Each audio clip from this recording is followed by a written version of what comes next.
Simón Rodríguez llegó a la vida en Caracas el 28 de octubre de 1771. ¿Quiénes fueron sus padres? Los escritores venezolanos del siglo pasado, Ramón de la Plaza y Arístides Rojas, que pudieron recabar información de primera mano en las familias caraqueñas, expresan que el padre se llamó Alejandro Carreño y la madre Rosalía Rodríguez. El niño Simón adoptó el apellido materno, no así su hermano, quien prefirió el paterno. Las gentes en Caracas les llamaban a los dos indistintamente los hermanos Carreño. Durante el lapso colonial en América, los hijos legítimos o ilegítimos tomaban el patronímico con libertad de escogencia. Arístides Rojas agrega que el padre de los dos expósitos murió temprano y que estos quedaron bajo la tutela del tío, el presbítero José Rafael Rodríguez, sacerdote muy respetado y de gran saber, quien se encargó de la educación de ambos. El año del nacimiento de Rodríguez, la ciudad de Caracas se aproximaba a los 25.000 habitantes.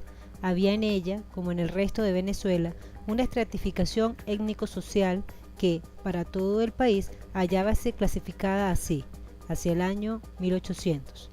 Blancos peninsulares y canarios y blancos criollos el 20,3%, pardos negros libres y manumisos y negros esclavos el 61,3%.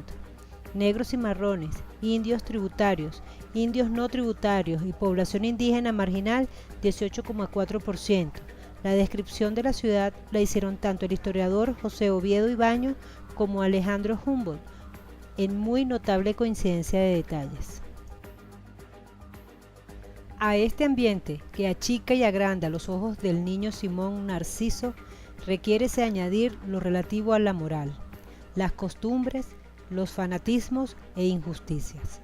No hubo en Venezuela, tal vez, la misma corrupción desaforada que hallaron en el Perú, la Nueva Granada, el Ecuador, los comisionados regios Jorge Juan y Antonio de Ulloa.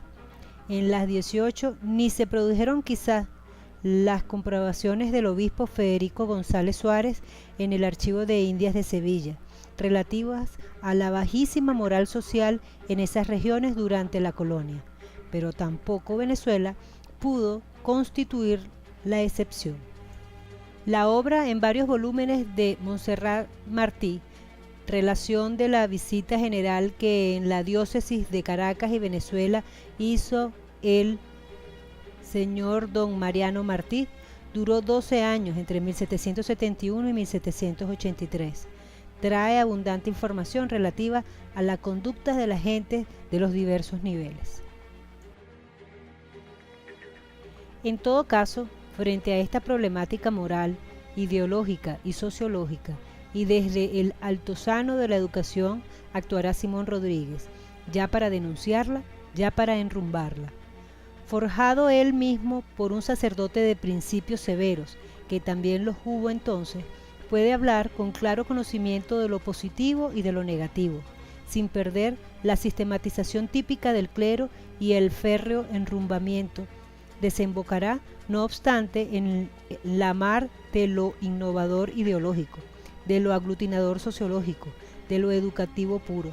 Quizás obraron para ello las muchas condiciones negativas aquí señaladas y a las que hubo de retar. El germen inicial de conocimientos para Simón Narciso debió de provenir de la escuela pública. Todo cuanto diga más tarde sobre las formas educativas vigentes se fundará en la experiencia personal. 3 escuelas tenía entonces la ciudad: la adscrita a la universidad, regida por un religioso capuchino; la del convento de San Francisco, a cargo de Fray Jesús Cirdardia; y la pública, fundada en la segunda mitad del 16. No interesa que Simón y su hermano hubiesen concurrido a uno u otro de esos establecimientos. En los 3 se enseñaba lo mismo y regían idénticos métodos. Se instrumentan en Venezuela en el siglo XVIII no pocas innovaciones de entidad político-económica que hacen, en cierto modo, contraste con la congelada marcha de la educación pública.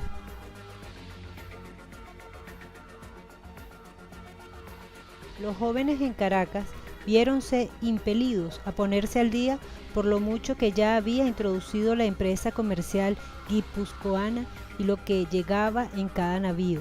Se palpaba o se intuía que mucho diferente existía en Europa. La juventud es curiosa y urgencia de saber. Simón Narciso Rodríguez, Andrés Bello, entre otros, entraron a tomar conocimientos, conceptos con sentido dinámico y tenaz. En la escuela, el niño Simón Narciso no debió de aprender sino aquello poquísimo que él mismo, ya de maestro, denunciará en un trabajo enviado al ayuntamiento.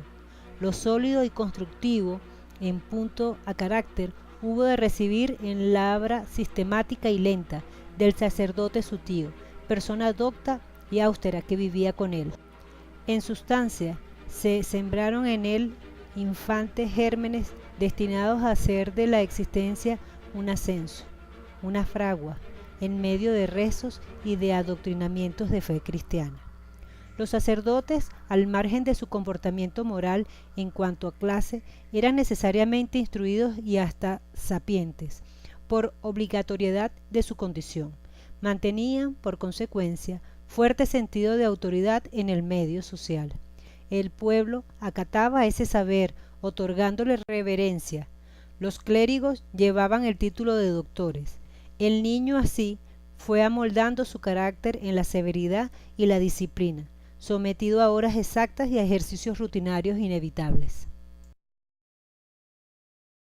Esa incipiente vida empezó a sentirse con destino. Los dos expósitos en casa del sacerdote tomarían derrotero de precisión, cada cual según su personal tendencia. Cayetano será el católico ejemplar hasta su muerte en 1836. Simón tomará otras calles por el mundo. Todos los valores de entonces, universitarios o no, hicieron su ruta erudita por personal esfuerzo, autoeducándose, leyendo. Puede suponerse, por deducción, que Rodríguez, tal vez entrado apenas en la pubertad, haya sido admitido como ayudante del educador Guillermo Pelgrón, maestro principal de primeras letras, latinidad y elocuencia. Su natural tendencia era enseñar, su pobreza exigíale trabajar, las lecturas le habían enrumbado. Algo más tarde, el propio Pelgrón le avalará ante el cabildo para que se le dé la dirección de la escuela municipal. Una ayudantía era un aprendizaje, una marcha necesaria de primeros pasos, en una ciudad donde nadie preparaba educadores. Rodríguez va formándose aceradamente en una ciudad de estamentos y clases, de algunos escándalos, de muy contrastadas divisiones políticas, invadida subterráneamente por los principios de la enciclopedia y de una educación dañosamente estancada. Y se produce la fe de bautismo profesional de Simón Rodríguez. El Cabildo de Caracas le otorga el título de maestro el 23 de mayo de 1791, a consecuencia de lo representado por don Guillermo Pelgrón, maestro principal de primeras letras, latinidad y elocuencia de esta capital, proponiendo para servir la escuela de niños de primeras letras de dicho don Simón Rodríguez, de este vecindario, y a consecuencia de lo que se han expuesto los alcaldes ordinarios acerca de su conducta y habilidad, gozará del sueldo de 100 pesos. A esta remuneración se sumarán las cantidades que le abonen los padres de los estudiantes en cuotas de 20, 16, 12, 10, 8, 6 y 4 reales. Los pobres no pagan nada. Abre la escuela. El maestro de 20 años se entiende desde el principio con numerosos estudiantes que llegarán a la cifra de 114. ¿Qué otra presión podía incidir ahí sino la del entusiasmo, la vitalidad creadora y el sentido de lucha, además de una inmensa paciencia? La mayoría de los educandos pertenecen a las familias de mayor prestancia en la ciudad. Probablemente se practicó alguna selección. Como entre los niños hay 9 expósitos, los cabildantes se alarman, pero no determinan medidas en contra. tal vez para respetar así la situación del propio maestro Expósito también. Según una lista firmada por Rodríguez que se guarda en el archivo del Consejo Municipal caraqueño de los años 1778 a 1799, aparecen allí, entre muchos, estos nombres de escolares: Mariano Montilla, padrón; Francisco Alcántara Piñango; Simón Bolívar Palacios; Ignacio del Toro Ibarra, hijo del Marqués del Toro; Francisco Nicolás Tobar Guía; Juan José Díaz Ureta; Francisco Negrete Betancur; Manuel María España Tinoco; José María Monagas Yepes; Timoteo Llamosa Chacín; Nicolás Antonio Toro Barba; Mateo Plaza Aristigueta; Diego Parra Piñango; Timoteo Bello Rodríguez, apellidos en su mayoría de significación política social. Los que figuran como pobres, unos 40, nada pagan, dice el maestro, a no ser una vela, un huevo, medio real o un cuartillo de los que corren en las pulperías. El joven maestro comienza su andar de varón estoico. Pero el educador caraqueño de 20 años no le toma al pensador ginebrino sino con timidez en las doctrinas que no sean educativas. Tiene que vivir y operar en un ámbito colonial superabundante en prejuicios y casi pétreo en costumbres. Le será vedado por fuerza hablar de libertad e igualdad. No podrá siquiera referirse a la Revolución Francesa, acabada de producirse. La mayoría de los padres que le han encomendado sus hijos no lo toleraría, pero aprovecha, en cambio, las formulaciones del Emilio en dos rumbos, para educar con ellas como patrón y guía a su discípulo Bolívar, niño en el cual se cumplen por extraña casualidad las condiciones exigidas por el teorizador europeo para el logro de una formación nueva destinada a las excepcionales en rendimiento, y para pedirle al cabildo caraqueño una reforma de la educación. Las maneras en que actúa y los términos en que habla Rodríguez no podían proceder de otra fuente que la del pensador suizo. Eran ideas y métodos ignorados por todos cuanto no hubieran leído a Rousseau y no podían encontrarse sino en este escritor. Las normas pedagógicas de este tiempo hallábanse en Venezuela en niveles mucho más bajos que los vigentes en la península hispana, cuyo retraso, por otra parte, era grave, muy grave, en comparación con lo que se había alcanzado en las otras naciones europeas. En la metrópoli nada se innovaba ni creaba. En la América española, por lo mismo, ninguna novedad se conocía, ni ninguna iniciativa plasmaba, y las expresiones de queja e inconformidad perdíanse en los archivos oficiales. A escasa distancia de un año de haber conocido a su discípulo Bolívar, se casa Rodríguez con la María de los Santos Ronco, la esposa, de origen modesto como él y asimismo pobre. No le dará hijos en los 4 años de su relación. El matrimonio en cuanto a contrato social le significará al educador una mayor solidez en su labor. Habrá más confianza en él que apenas se ha sobrepasado los 21 años. El juvenil maestro defiende su mañana en su hoy. Hay que restablecer el principio de que para Rodríguez no tuvieron especial significación ni el amor ni la mujer en general, exceptuando el propósito de educar también a las niñas. Ni en sus cartas ni en sus obras, todas hay referencia a lo uno o a lo otro. Con o sin matrimonio se casará 2 veces y es posible que haya tenido algún amante. En más de una ocasión le acusaron de vivir mal, expresión que en el lenguaje popular significa presencia de una concubina. Su encuentro diario, tenaz y ascendentemente luminoso era con las ideas. No fue ni varón enamorado, ni un divagador, ni un imaginativo, sino solo un poderoso razonador. Pareciera que en su organismo hubiera un macrocefalismo. Hombre de inmensa inteligencia, original por la vía de la lógica, pensador esencial, no se distrajo en escarceos. Rodríguez En su escuela, en el ambiente de la ciudad, observa que muchísimo podría ser y debería ser cambiado, o cuando menos mejorado. Rectificación, reforma, innovación son términos con esencia de lucha. En la apatía y en la aceptación de situaciones oscuras, injustas, depresivas, hay complicidad. No podrá él inscribirse entre los resignados espíritus empotrados en rebeldía. Necesita erguirse contra lo establecido y tomar en la respiración de altura el derrotero de la indignación, pero su medida de hombre en ese lapso de experimentaciones iniciales no es sino la batalla de la razón. Y prepara un documento muy importante destinado a exigir cambios. Lo presenta al ayuntamiento el 19 de mayo de 1794 con el título de Reflexiones sobre los defectos que vician la Escuela de las Primeras Letras de Caracas en medio de lograr su reforma por un nuevo establecimiento. Estas 20 páginas se dividen en dos partes, la de la crítica en 6 reparos y la constructiva, proyecto de reforma, en 3 capítulos.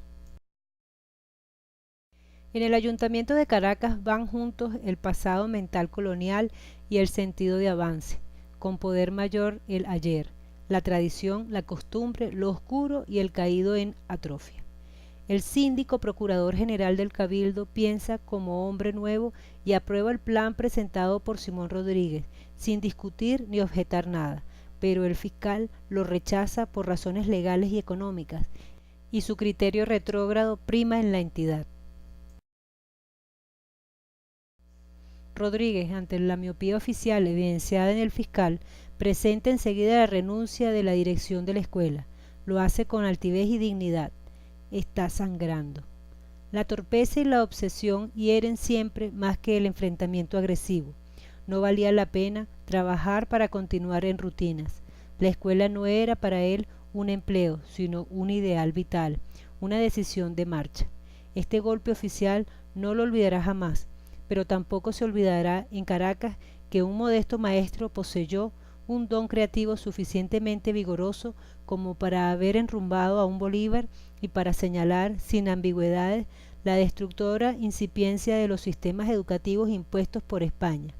El Cabildo acepta la dimisión, 19 de octubre de 1795, y trata de justificar con el sobredorado de los elogios recurso leguleyo lo que en sí era desacierto, ceguera. Le despidieron con alabanza, pero le despidieron, y hasta cínicamente le encumbraron por haber cumplido las normas tradicionales vigentes, que era lo mismo que desautorizar de frente la iniciativa y originalidad de sus reflexiones. Rodríguez debió de estremecerse de ira. La incomprensión hiere más que una bofetada. El sentido retardatario de la existencia es más dañino que una inquietud anárquica. Entre los firmantes de aceptación de la renuncia está el tutor de Bolívar, Carlos Palacio, y nadie, exceptuando el procurador síndico, se hizo presente para apoyar, respaldar o cuan menos invitar a la discusión al valeroso innovador.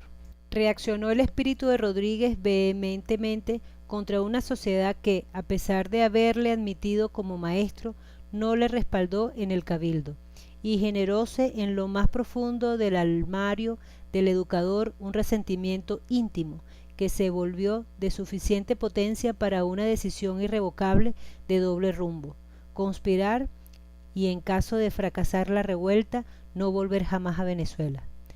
Rodríguez cumplió siempre lo que se juró a sí mismo. Llevaba dentro línea rígida, aunque muchos hallaban en él bondad, benevolencia aplicadas al vivir social. Sabía sonreír sin ceder, no puso nunca bajo arco defensivo su gran orgullo de hombre. A raíz de su renuncia, hubo de seguir laborando como maestro con los alumnos internos en su casa. El innovador busca otras zonas de acción, de acuerdo con sus ideales y convicciones. Aparece entonces lo que había en él de político. Integra conciliábulos secretos, conspira contra el régimen colonial. Lo que no aceptan la monarquía y sus representantes habrá de imponerse mediante revolución. Así piensa este joven de 24 años, que desde entonces ya sabe penetrar en las ideas grandes. Más tarde, en sus trabajos para periódicos y en sus libros y ensayos, el elemento político, la doctrina liberal que era la vanguardia en América y Europa, se hará ver reiteradamente y se quedará vigente, expresada hasta los años finales de la larga existencia del educador-escritor.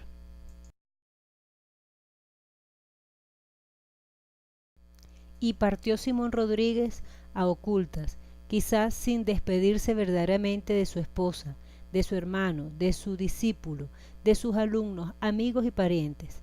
Las playas de La Guaira y la imagen de Caracas se borrarán de su vista para siempre. No lloró, tal vez ni se estremeció, no era un sentimental. Su discípulo Simón acababa de entrar en el batallón de milicias de blancos en los valles de Aragua como cadete. En ese cuerpo había sido coronel su padre, y empezaba a caminar así por la ruta militar que será uno de sus éxitos. Llevaba al viajero la certeza de encontrarse con Bolívar en Europa, pues ya se hablaba de educarle al adolescente en Madrid, al lado de su tío Esteban Palacios.